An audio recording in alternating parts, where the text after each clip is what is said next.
Welcome back, everybody, to this episode of MSP Confidential. And we're kind of getting outside a bit of the MSP realm for once, in a sense. I think I have some special guests today that have spent a lot of time in the MSP realm and made a hard pivot, hard left into a different area of life and leadership. And my guests today are Marnie Stockman, Nick Coniglio. Welcome, you guys, co-authors of It Like Lasso, co-conspirators of Work in Prog Mess. So good to have you on the show. I have so many questions, and I'm going to start with one easy one to maybe get the conversation going. A lot of people watch Ted Lasso. Your book is kind of predicated on this idea of the leadership lessons from Ted Lasso, and you've built a framework around that. And there are so many nuggets of quotes and little things in Ted Lasso that are so great. I navigate my life usually through quotes, which is so great. And my favorite Ted Lasso quote is, "Be curious, not judgmental." What is your favorite quote? Well, that's a great one. And I would say that's the one we hear most often, but I can pick a pile of others.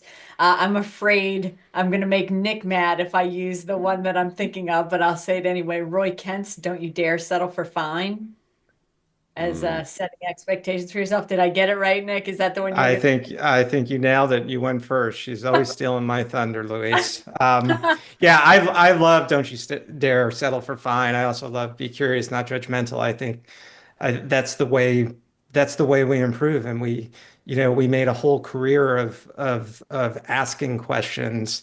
I'm going to go a little bit off the reservation here, and I'm going to say, you know.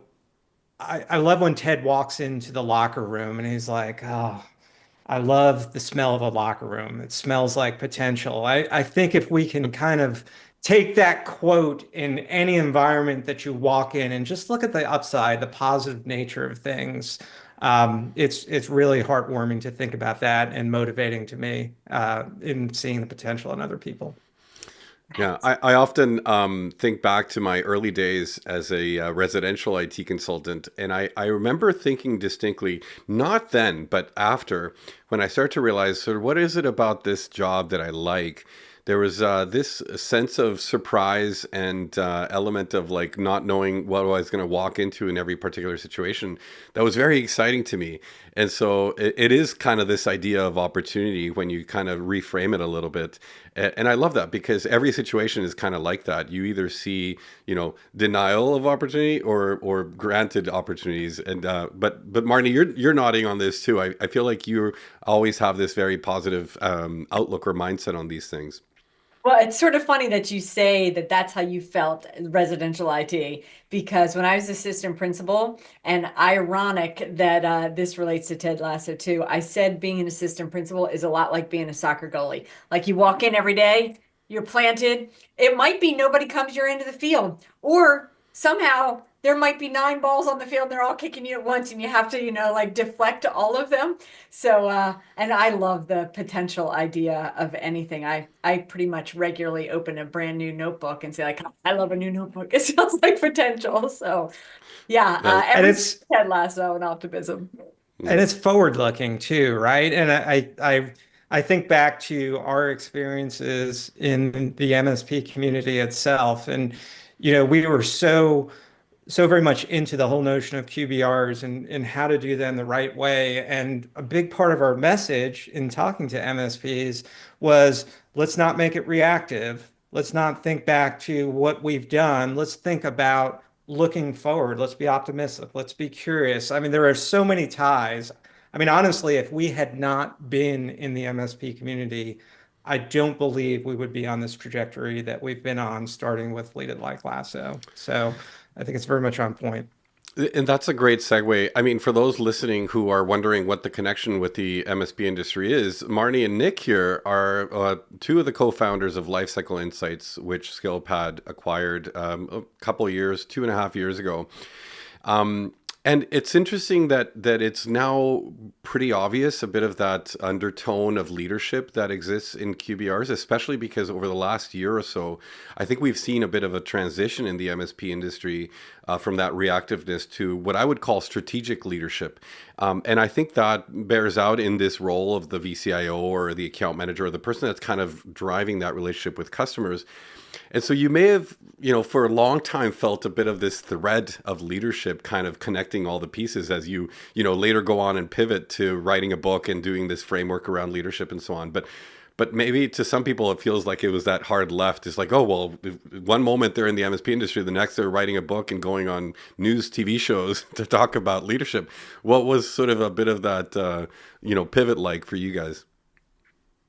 So it's interesting because one of the things that we talk about, and that is really key to leadership, is this notion of core values. And as Nick and I looked back over the different roles that we had, if you've talked to me for more than 4 minutes, then I will have probably said I started out as a high school math teacher. And Nick started out as a programmer, went to executive leadership. But as we reflected back on how we were successful, both in Lifecycle Insights and in all of our other roles, what we realized was this notion of core values, and how you do anything is how you do everything.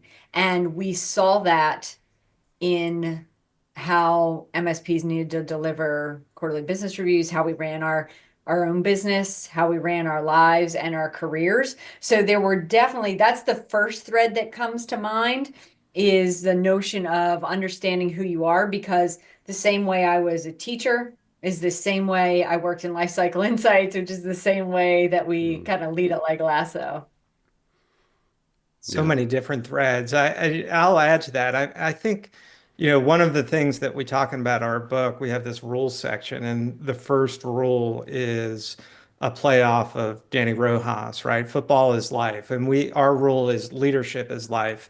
And from our perspective, Lifecycle Insights was a pretty small company, and we were adamant about making sure that everyone was felt empowered to make decisions.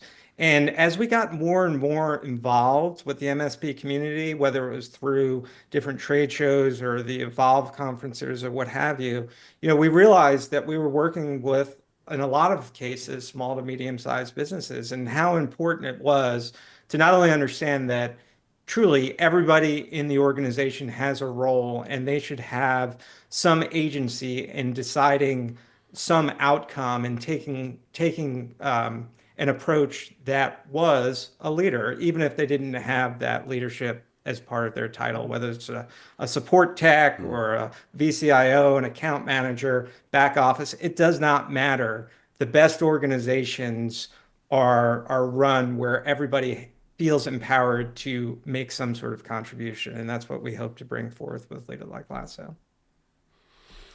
The term agency, I think, is super interesting because that definitely, maybe to me, and in my particular context, but it feels a bit like it's a generational shift also. I think the younger generations care more about agency than perhaps older generations. And that's kind of the interesting transition that we seem to be going through right now in the ownership of businesses, in the buyer persona of many industries, and so on. And I think a lot of the leadership context has kind of come into this view of agency as a big core value of it. And I wanted to maybe double click a bit on this agency concept and how it maybe presents as people are thinking through this discovery of their core values. Mainly because I think a lot of people don't think about this very often. They don't think about what are the principles by which they make decisions, what are the core values that kind of drive a lot of the things. They know maybe intrinsically some of the feelings that they get around certain things, but maybe haven't articulated them. So agency is important. Talk to me through that a little bit, if in my abstractness of this question. I think that, one way to think about it is, and I lived this through the very early parts of my career, is what happens when you're not behaving in a way that's in alignment with your core values, right? If you're in a position where you're all about problem solving, but you're continually just told what to do, whether it's in the workspace or even in your personal lives. And to me, what I find out, why I think this is becoming more and more important is the realization that when you're not behaving in the way in which you're wired and what drives you and who you are, that's what leads to, at least it did in my case, stress and anxiety. And also imposter syndrome. We talk about imposter syndrome all the time. There's that's a whole topic unto of itself, right? But in my case, it's, a lot of times I was leading in a way in which I thought other people thought I should behave, not the way I truly was. And the result right out of the gate is stress and anxiety over and over and over again. And I think that could be extrapolated from the individual to an organization as well. I Yeah. think when I think about core values in businesses, there are a lot of folks that like the traction model, right? EOS, et cetera, in thinking about their businesses. And a lot of the owners, right, who started maybe as an accidental leader or accidental entrepreneur, they have thought maybe about their core values, and then their core values they state as their company core values. And then when they hire others, to your point about agency, are there hasn't been the discussion around what am I supposed to do? Like, do I have to have the same core values, right? Like I've hired 4 people and I've said these 3 things are my core values. Do I have to hire folks that have the exact same core value? Well, that would not be easy to do, right? To find the same set. And you actually don't want to have the exact same core values because you need different strengths along the way, right? You have to see how your core values align to it. So that's what the younger generations are. They're more aware of what their core values are, and they want to understand how they fit into the culture of a company. So when you look at core values, you need to think about how those actually play out for your business, because that's in fact the culture of your company. And then when folks see that, they can figure out how they align to it. The other thing that I think about in terms of agency is a lot of entrepreneurs, when they first start, it's like one expert and then 1,000 doers, 1,000 followers. And in today's world with Google and AI, right, there's a lot of ways to become an expert at something. And so the younger generation wants to have their value seen because they feel like they can become the expert too. So let's talk about the company as a whole, the core values, how we build the culture so that we can all kind of learn and grow together. There's probably 3 different ideas cobbled together, but that's the way my brain works around it. Yeah, no, I'm navigating very abstract questioning paths here too, because there's a lot of interesting things to talk about. Um, so you talked about the core values of an individual kind of becoming the core values of a company, and I think this is an interesting maybe topic to address a little bit, simply because the typical MSP journey is, from a small company to maybe medium company to, if you're lucky, a larger company, and the growth seems to always start small and always moves to a larger business. Rarely do I find an MSP that starts at 15 people, or 20 people. Yeah. Yeah. And so I think it's an interesting challenge. That's the natural progression of something like uncovering or discovering the core values that drive how you run your business, or how you go about your relationships in the client context and so on. That there's going to be a pivot at one point in which you kind of have to reassess those core values and whether your personal ones are also the company ones. And I'm curious about that moment, that little sort of insight of like, okay, I got to stop and take a step back and rethink whether my company is embodying these same core values or not. And I'm not sure if you've come across working with people now that you have a framework and a self-assessments and all these things where this has come up, and whether you've been able to quantify a bit of that change or directional mindset shift. Well, I think, I don't, I think that happens quite a bit, right? Where you realize at some point that you do have to shift and you have to change. And I think you evolve over time. I think that's really hard to identify on your own. I think we talk a lot about Ted Lasso calls it the diamond dogs, right? That support network, that challenge network. And I think as you're approaching, as you're growing a business, and we have experience doing this with Lifecycle Insights, right? The ability to get somebody else's perspective is critical to truly understanding, you know, what the path forward is with growth. I think it's, you know, trying to assess it yourself is an uphill battle for sure. Now, who you are is who you are. And I think that as like you talked about, Luis, those growing companies, right?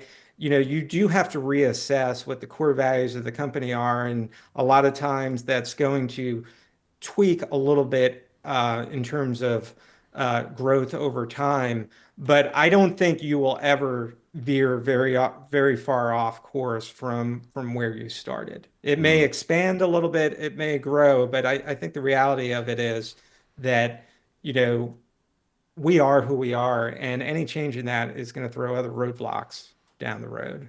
Marnie, you Yeah. disagree with that? No, I agree. One that comes to mind is transparency was one of ours, right? And so I think the behaviors that maybe come from that core value that determine how you're going to behave and the culture of the company expand as the role of the company expands, but we didn't stop being transparent. It wasn't like all of a sudden we said, all right, now we're going to just hide everything. It just changes in the way, in the actual behaviors, right? The core values are the what you feel, the how you act, and the culture is how it plays out. So it's that culture that expands and tweaks. And you can have aspirational core values, but you rarely just do a 180 Mm. on your core values. I think So, what most people find out is that they just didn't put the work in ahead of time to really mm, identify what those core values were. But as the business played out, as the growth continued to happen, you start to kind of zone in on really what makes you tick as an organization. A yeah, lot of folks, like when you look at the core value list of options, they all sound good. Who's going to say, like, I mean, the right. list had integrity, honesty, right? Like curiosity, creativity, or like none of those are bad, right? But what is it that makes you uniquely you? And a lot of folks will say, like, well, we have to pick integrity.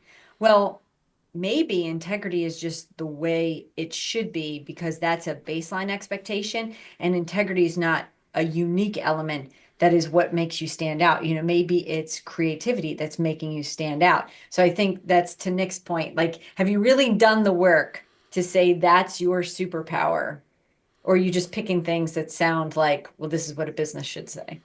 Yeah, it occurs to me that maybe we are shifting into an era of all the list of core values are basically givens at this point, and why continue talking about them? Because everybody expects those behaviors or those cultural icons, so to speak, to be part of the relationship that we have in a commercial agreement, right? Like, who would say, well, no, I don't want honesty from you?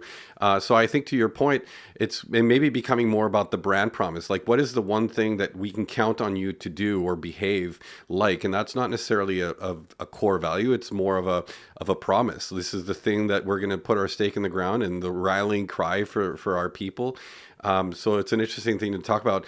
I think also maybe on the social media spectrum of this, how a lot of people present online in their conversations and their relationships out there in the world is maybe conflated a bit between the company brand and the personal brand.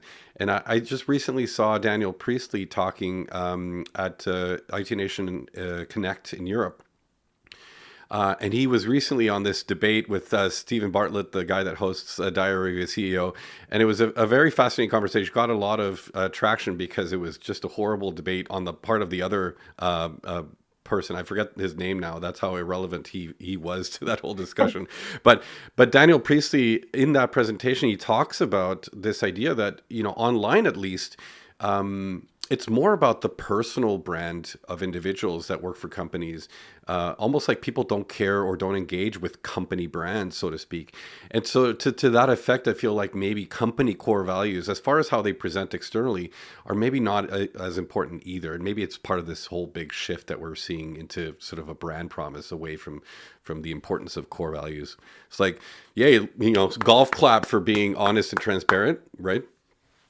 But I think if the companies But do the work, sorry, Nick, if um, they do the work to figure out really what their brand is, then I mean, you look at there are companies out there that definitely have a brand and a personality, right? If you look at Wendy's Twitter, you'll laugh for days on that. And what's important is to understand what does set your company apart in terms of core values. For example, in IT, saying you're innovative versus saying stability is a core value.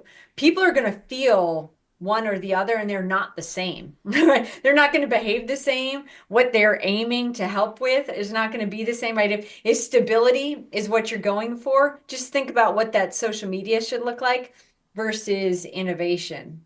Nick, did I and completely disagree with whatever you had? no, I think I agree with what you said. I agree with what Louise said. I do want to reemphasize though the importance of the corporate core values is in some respects to provide guide rails. And if we think back to our previous experience at Lifecycle Insights, we were very explicit before we even wrote one single line of code that one of our core values is raving fans. And Marnie agreed with it, Alex, Kurt, myself. That was near the very top of our list. And, anybody we brought onto the company, we made sure that as we talked to them, they at least shared an interest in meeting that specific core value. And it became the culture. It's, core value, culture is how it plays out.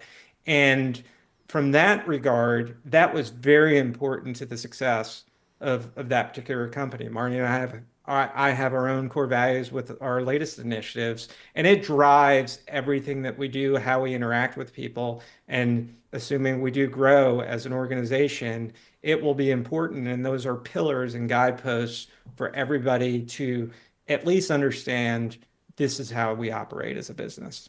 Hmm. You mentioned the Diamond Dogs before, the concept of the challenge network, and I think this is such an important piece to help to think through your own self awareness of this as you're kind of self assessing your own challenge network. And for those unfamiliar with the concept, right at leaditlikelasso.com, there's a cool self assessment on finding the people that are your challenge network, the people that help you be better, the people that maybe don't become your echo chamber. This is a term we're familiar with in the MSP world at great lengths. And I was curious to ask you about some maybe concepts around the challenge network, because I feel like it's one of those things where at first sight or at first try, people may tend to pick enablers in their life as opposed to the people that truly make things difficult, right? And it is an exercise in self-awareness to understand what are the things that I'm actually interested in feeling uncomfortable with. That is maybe something that most people shy away from. A lot of ideas there. So maybe talk to me a bit through this process of like being ready to discover your challenge network and how to ask yourself the right questions to not be complacent with your own judgmental ease of navigating through life. The first thing that comes to mind is first, there's this element of trust that you have to build with someone in order to allow them to criticize you, right? You just, which I think is interesting. What you're aiming for is to find those folks that are willing to push you and question you. A lot of folks at the CEOs of companies that got that role because they were accidental entrepreneurs, right? They were always right in fixing IT. So they became the boss. They'd hire folks. They told everybody what to do. One expert, 1,000 minions type of thing. Nobody challenges them because they were always right. And so that person never gets the opportunity to grow because they're expected to have all the answers. And then their company can't really grow because they have to answer all of the questions for all the folks instead of being able to scale where everybody can lead and have their own agency, right? Back to where we were at the beginning. So to look for diamond dogs is to find those folks that you've established trust with, like in Ted Lasso, Coach Beard, they went way back and Beard was allowed to push him, right? It's not like you're just going for people that will naturally be, have animosity towards you, but you're looking for folks who push you in your own thinking and are willing to ask you quite the hard question, to question yourself, and who you trust enough to say like, well, if they're pushing me in this, maybe I do need to rethink that. Nick, what are you thinking? I can tell when I, you get the squint that you have thoughts on that. you know, I think one of the most important things for people to realize is that there are different ways to lead. Well, you mentioned an assessment, Luis. In our book, we have an assessment, right? Are you a Ted Lasso? Are you a Roy Kent? Are you Rebecca Welton? Are you Kelly Jones? Yeah, the Um, archetypes. Yeah. yeah, absolutely. And if you just look at the two of us, I mean, we are completely different personality types, whether it's Marnie, who's more like Ted Lasso, or myself, who's probably more like a Trent Krim or something to that effect. But one of the things that you have to understand is, okay, based off of my archetype, what are my strengths and where are my areas for development? And that obviously requires some level of assessment, but there are all sorts of assessment. I mean, ours was not built by a psychometrician, but there are all sorts of different types of assessments out there. But the important thing is that you actually do the assessment. And then you understand, okay, from an area of growth perspective, this is where I fall short. I'm introverted, I'm not the creative type. Where do I start to fill in the gaps? And then you got to actively go and seek them. We talk a lot about businesses having a board of directors. Well, as an individual, you should have a personal board of advisors and you should fill them with the gaps and the needs that you work to identify through either an assessment or you actively seek out a mentor to help you talk through some of those things. But you have to do the work and do the hard thinking to say, okay, this is where I need some help. Personal board of advisors. Yeah, indeed. Well, you mentioned the archetypes, and I think this was so interesting because many frameworks out there in leadership and personality profiles, DISC, or even Patrick Lencioni's Working Genius framework, seem to have this attempt at maybe simplifying a bit of the understanding of how we show up at work, which I think is difficult. Like you look at something like DISC, and it's a very complex thing. Like I've done DISC, I've done other things, and I rarely remember what the outcome was because there's a lot of detail to it. But these Yeah. simpler frameworks, in your case, the archetypes, the resilient Roy Kent, empathetic Sam Obisanya, what was Keeley? Supportive Keeley Jones. Yeah. Rebecca was the visionary, if I remember correctly. And Yep. the word you use for Ted, indomitable, which I think is so great. And so I think people are more prone to identify with that type of definition than they are with like all these variables or markers of just personality traits, which can be difficult to agree that you have potentially. And so tell me a bit about this framework and why you think it is resonating with people. Well, first, if you've seen Ted Lasso, we believe there are only two types of people in the world: people who love it and people who haven't seen it, right? So if you've seen it, you love it. And then you love it because some of those characters really spoke to you, right? And you really liked the arc of that. And so many folks, well, I mean, they will proudly say, like, Roy Kent is Mm. my spirit animal, or I am the real life Ted Lasso. We've interviewed 3 people in the last month that have on their LinkedIn profile real life Ted Lasso, right? It's like one of those types of things where people feel that because they get some portion of that character that really resonates with them, which is a lot easier when you can see it versus just reading a list of descriptions in DISC, right? I don't know, was I the D or the S? Which one was? See what I I, mean? This is exactly yeah, what I Yeah. mean. Yeah. yeah.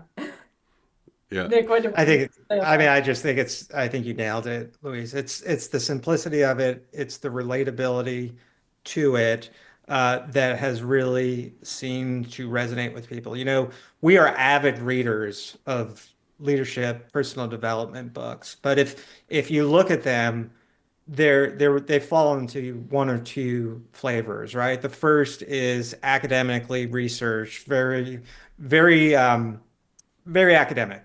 The second is the aspirational, the Richard Bransons of the world or the Oprah Winfrey's, what have you. And we thought what was missing was more of the relatable concept, things that you will remember. And to the points that you guys both mentioned, people, as long as they've seen the TV show, they remember it because throughout the series arc, they all found a way to relate to each of the different characters in one way or another. Mm. I want to talk about reinvention a little bit. I think this is an interesting thing when, especially for you guys. I was thinking about this as you guys kind of pivoted out of the MSP industry and into this whole other community, leadership, self-help, books, authors, readers, et cetera, et cetera. And there's an interesting opportunity for reinvention. I was just talking about this with my kid yesterday, who's starting at a new school in the fall. And I said, it's an interesting chance to kind of nuke and pave. It's a term that we use in the IT industry a little bit. You get the chance to show up very differently and kind of embody the things you've been thinking about that maybe were difficult to kind of just flip the switch on in your current context. And I feel like this is an interesting thing that happens as people uncover the possibilities of leadership is suddenly they want to kind of flip the script on the way that they lead, the way that they show up in work and life and stuff like that. And so I want to ask you a bit about that reinvention process, because for those that are not changing contexts, it may feel like, well, I can't do that. People know me as this or people know me as that. Talk to me through that a little bit. So first, speaking of your son, it reminds me this summer, end of June, my daughter, who was doing marketing remotely, her boyfriend, who was working remotely doing BDR work, and my son, who was a mechanic at CarMax, each decided they wanted to get new jobs. And I spoke with each of them about their core values and really what they loved about their work and what they hated about their work. And what was interesting is that within 3 weeks, they each got new jobs in entirely different fields. So Ted Lasso feels all over it, right? Like fish out of water. But the core of who they were was the same, even though the job was reinvented. So my son went from being a mechanic to doing IT support in a school system. What he loved about the work was problem solving, troubleshooting, working with his hands, helping people. What he hated about it was the payout model in the car industry. When he went to the school system, because he's very customer success oriented, he's like, are you kidding? I just to get to prioritize who needs the most help and the most important problem to fix, and then I can go fix it. I'm in. So he didn't reinvent who he was, but he got to reinvent how he lived who he was. So this is why I'm always like, I wonder if Nick thinks I'm just full of you. Valid points. I think those things are, this is what I mean about reinvention. Like every time there's this change of context, there's an opportunity to rethink how we show up. But Nick, talk to me through your own reinvention, perhaps. I remember my very first mentor, a CEO of a small company I worked for 25, 30 years ago. His message is one that's common in the industry, right? For small businesses. If you don't grow, you die. Businesses, you don't grow, you die. And I think I've always been somebody who was reluctant to take on a risk, but I wanted that kind of slow growth. And at some point, within the last 5 to 10 years, I realized that, sometimes risks are worth taking because you have to grow. It's what motivates me. It's getting better, learning, doing new things, and tie it back to the conversation earlier. There are some things that I really was not good at. And these new opportunities have pushed me to be better. I mean, if you would have asked me 10 to 12 years ago if I would be on a podcast a week, sitting on a TV studio floor, communicating with people, I mean, I was literally the guy that was in a closet coding with Coca-Cola after Coca-Cola after Coca-Cola, just trying to avoid people. And my mindset, was, okay, I'm gonna get a little better, a little better, a little better. And then I started getting more confident. All right, yeah, I can take a bigger step. I can take a bigger step. And to me, that's what reinvention has been about these last 5 to 10 years. It's taking that bigger step, getting more and more confident. And I just love learning new things. And everything that our path has been about has been new things. It's not for everybody. No, a lot of people just like the static, comfortable, no risk-taking approach. But if you're somebody who wants to grow and kind of do different things, my advice would be you start small, you grow confident. The more confidence you get, the bigger risks you start to take. And it really ends up being very rewarding. At least it has in my case. Mhm. Now, one of the topics that's been obviously all over is the nonsense with the tariffs, and I'm going to try and explain this question the best I can. It's going to be a little bit of a roundabout way to get there, but I was recently at an event in the UK, and just having a little conversation around a table.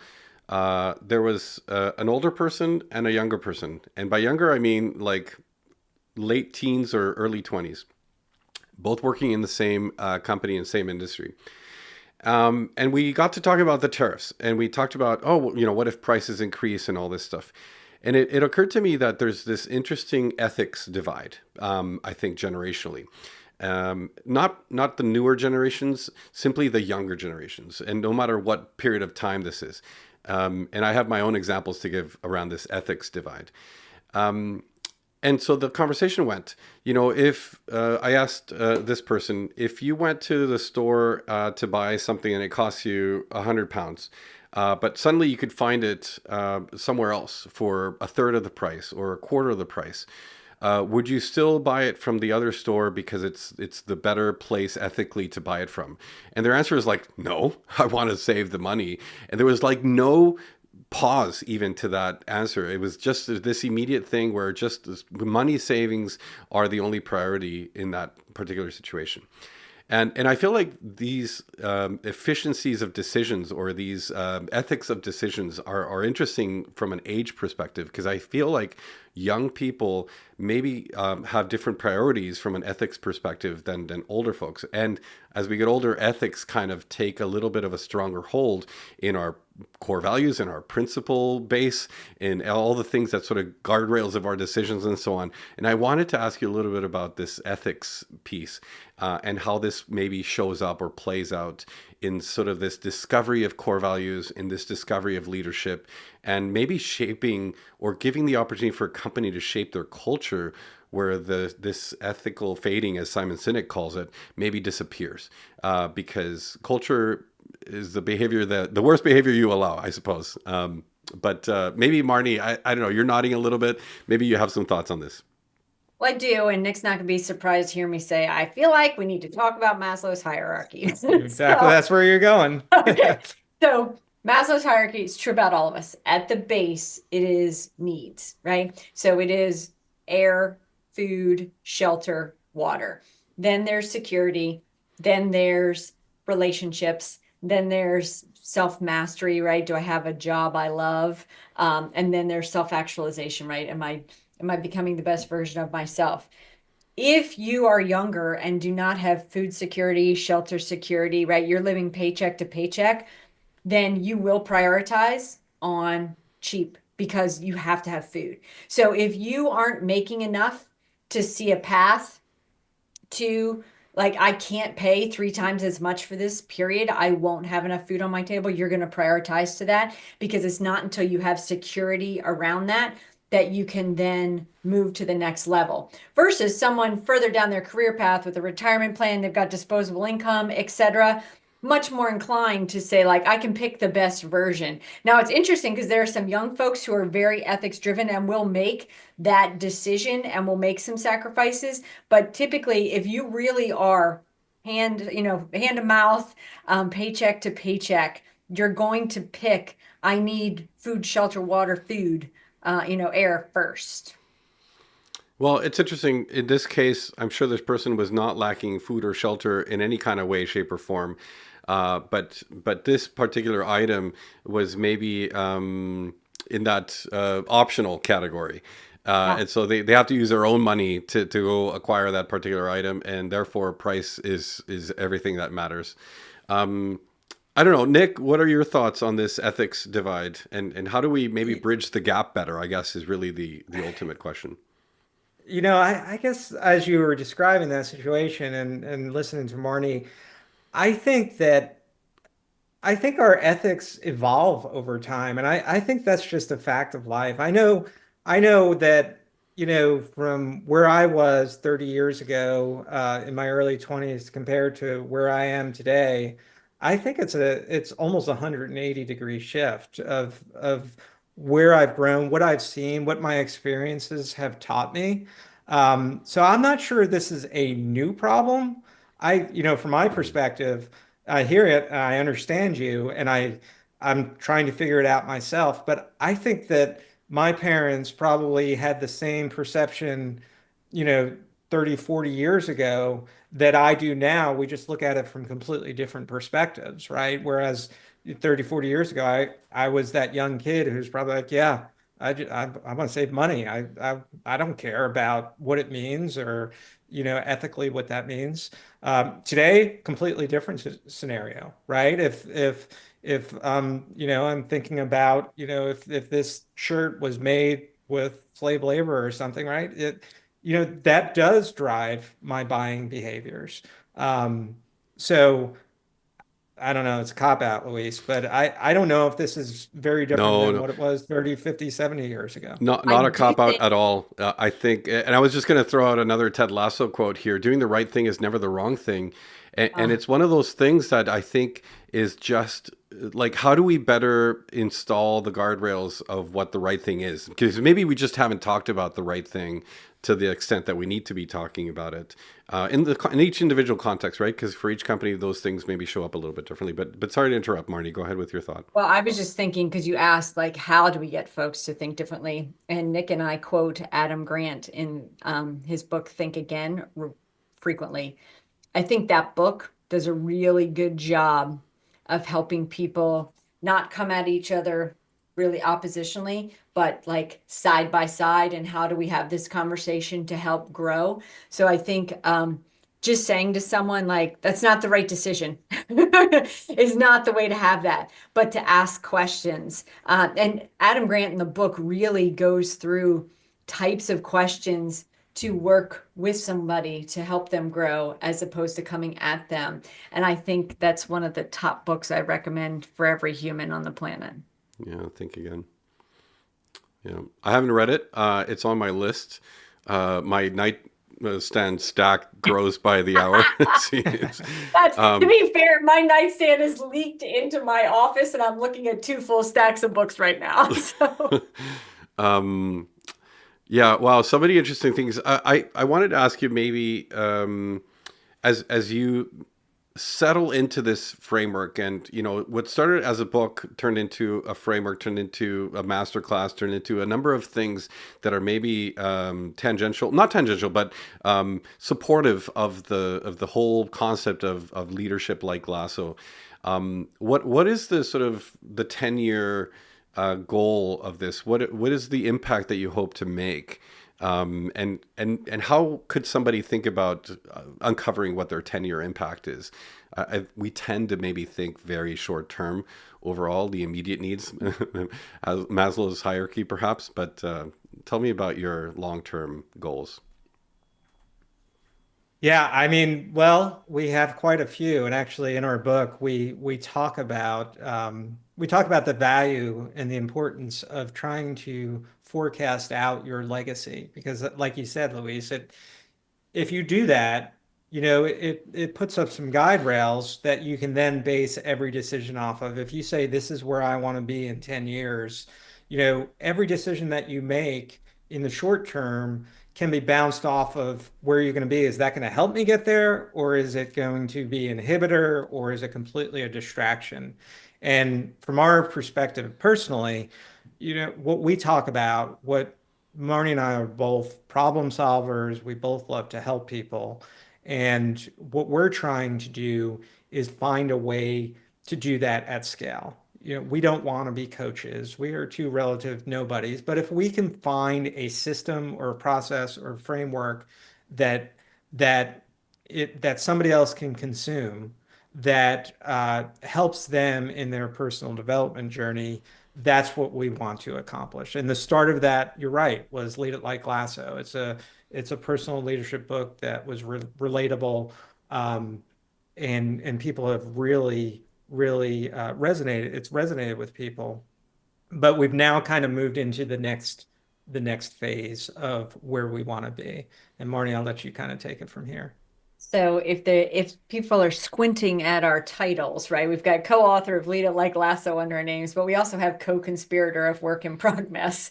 So our next phase is we've started a satirical newsletter to help folks who are feeling stuck, kind of career advice, job advice that don't want just the usual bland.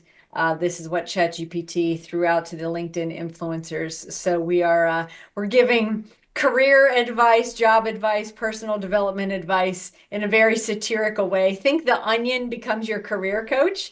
And then we are growing that. We have another book coming out in the fall, and we'll have a digital companion to go with that to help folks like tactically do something about it.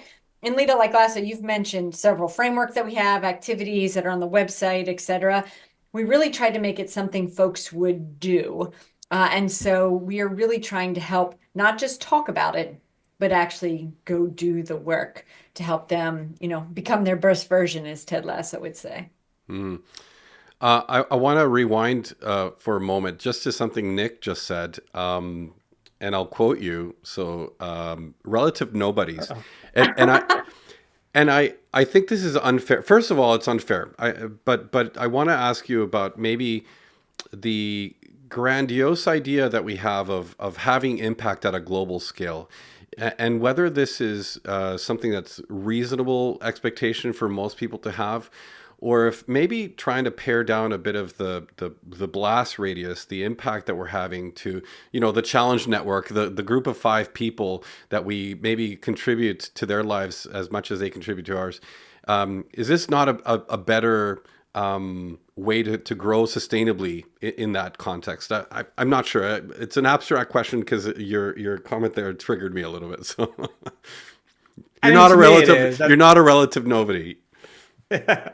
I mean, to me it is. I mean, I think this world is so nuanced, right? I think anything, if you're, again, this is my personal opinion. If you think that you can just kind of throw something out there and make this grandiose impact to the world, I think it would be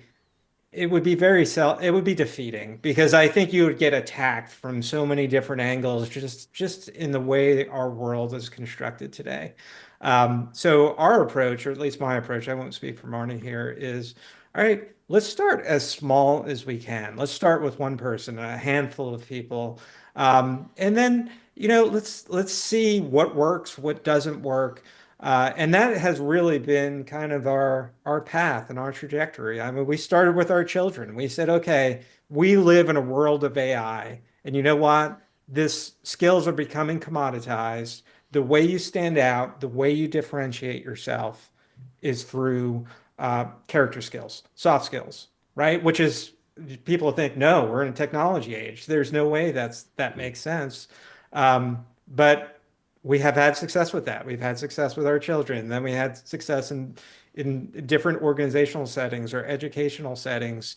And I think, to me, that is the approach that not only we followed, but I think that makes more sense, because I think you run the risk of getting crossed up by the haters out there if you just try to be too grandiose out of the gate. At least that's my opinion.